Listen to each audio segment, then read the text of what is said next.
Boa tarde, irmã, tudo bom? Então, essa sua dúvida, ela é uma dúvida bastante interessante, porque é uma situação, uma vivência ao qual eu já passei. Então eu quero conversar aqui com vocês sobre essa dinâmica de ataques e defesas, né, dentro aí das energias da Goetia, pelo menos. Então vamos naquela situação hipotética, a mesma situação a qual você levantou. Vamos supor que você evoca um espírito da Terra, né, vulgo um Daimon, para te proteger. Vamos pegar aí um Conde, né? Condes normalmente fazem essas funções de proteção. Então você tem lá a sua camada de proteção com esse Conde, seja ele qual for aí da Goetia, ou qualquer outro espírito de proteção que seja, dentro dos 72 espíritos da Goetia. E aí, por algum acaso, alguém, algum inimigo, uma pessoa que não te quer bem, evoca outro Daimon da Goetia contra você, ou contrata alguém para enviar esse mesmo Daimon da Goetia, né, que você trabalha, contra você mesmo. É uma situação que pode parecer impossível de acontecer, ou raríssimo e tudo mais, mas já aconteceu comigo. Já aconteceu comigo, conforme eu expliquei durante a aula para vocês, contei uma pequena história, um resumo, e é que eu quero relembrar isso com vocês, que eu havia feito, né, numa época atrás, uma proteção com um determinado espírito da Goetia, um conde, e essa proteção estava estabelecida.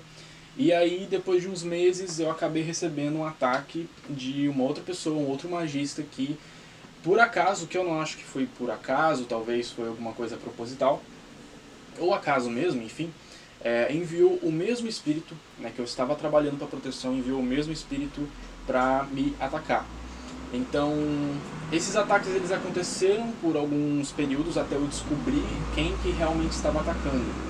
E aí quando eu descobri que era justamente o mesmíssimo espírito que eu trabalhava, né, que eu evocava para proteção, que estava me atacando. Então eu fiz uma nova evocação desse espírito e conversei com ele e tentei entender qual que era essa dinâmica, né, afinal de ataque, quando o espírito que você está trabalhando para proteção é enviado por outra pessoa, por outro magista para te atacar. E aí eu perguntei para ele se ele quebrava as próprias defesas, porque, beleza, eu fiz as minhas proteções, eu tenho as minhas defesas com ele, e então tem ali, né, as barreiras. E se outra pessoa, uma terceira pessoa, envia esse espírito contra mim, o que acontece? Ele destrói as próprias proteções. E aí ele me falou o seguinte, que não era bem o ato de ele destruir as próprias proteções, não é exatamente isso, ele não luta contra as próprias proteções. Ele apenas retira a energia da proteção. Então existe uma diferença entre atacar a própria proteção e retirar. Então essa é a dinâmica. A partir do momento em que ele estabeleceu uma proteção para mim, né, um número X de energia, uma quantidade X de energia para me proteger, e aí vem outro magista e põe ele a me atacar, ele vai voltar até mim e vai retirar a energia da minha proteção. Então não é bem um ataque, literalmente, né? Não é como se ele fosse obrigado a atacar as próprias defesas. Ele apenas pega de volta uma parcela da energia dele, né, que foi empregada para construir a minha proteção. A quantidade dessa parcela, ela vai ser determinada através do que a gente conhece, que eu já abordei aqui com vocês no curso, no canal do YouTube também, sobre autoridade espiritual. Então eu recebo muito esse tipo de pergunta, né, quando a gente aborda esses assuntos mais delicados de guerra mágica e ataques astrais, né, entre um ou mais magos. Muitos perguntam, né, então se uma situação hipotética, se dois magistas estiverem utilizando o mesmo espírito para se atacar, quem que ganha? Ganha aquele que tem mais autoridade espiritual. A autoridade espiritual é o que vai, é a virtude, né, do magista que vai decretar, que vai influenciar, que vai determinar a quantidade de energia que está sendo enviada para um ataque ou a quantidade de energia que está sendo colocada numa proteção.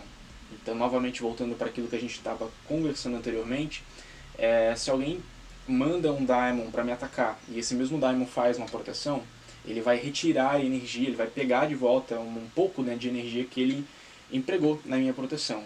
A quantidade, se ele vai tirar pouco ou se ele vai tirar totalmente essas proteções, depende da autoridade espiritual. Então, se a minha autoridade espiritual, né, dentro desse exemplo, ela for maior do que a autoridade espiritual do magista que mandou o espírito não vai poder, não vai ter uma capacidade de tirar tanta energia assim. Ele vai tirar só um pouquinho, certo? Porque é uma dinâmica daí, passa a ser uma dinâmica de autoridade espiritual dentre magistas, certo?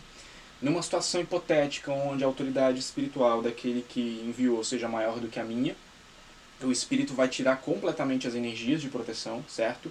E aí, teoricamente, eu estaria vulnerável. Aí, por isso, a gente entra no fator das camadas, né, do trabalho de camadas, as proteções em camadas. É importante você ter uma camada de proteção com Daimon, e aí também uma camada de proteção angelical, uma camada de proteção de magia planetária também, certo? A que sempre vai ficar na linha de frente, pela densidade e tudo mais, que vai absorver primeiro, são as camadas dos Daimons, certo? Depois das inteligências planetárias, depois dos anjos. Então, mesmo que ocorra, né, um ato onde consigam tirar toda a minha energia de proteção daquele Daimon, ainda assim eu não vou estar vulnerável, se caso eu tenha feito, né, as minhas proteções também com inteligências planetárias e também com anjos e arcanjos, certo? E aí, para um Daimon, o espírito da Terra, ele atacar as proteções de uma inteligência planetária, por exemplo, ou de um anjo, é mais difícil, tá? É mais difícil, ele vai ter mais dificuldade por uma questão de hierarquia. A hierarquia das inteligências, a hierarquia dos anjos e arcanjos, obviamente ela é superior ao dos espíritos da Terra. Então eles vão ter mais dificuldade de destruir ou de atacar uma proteção feita com anjo ou com arcanjo.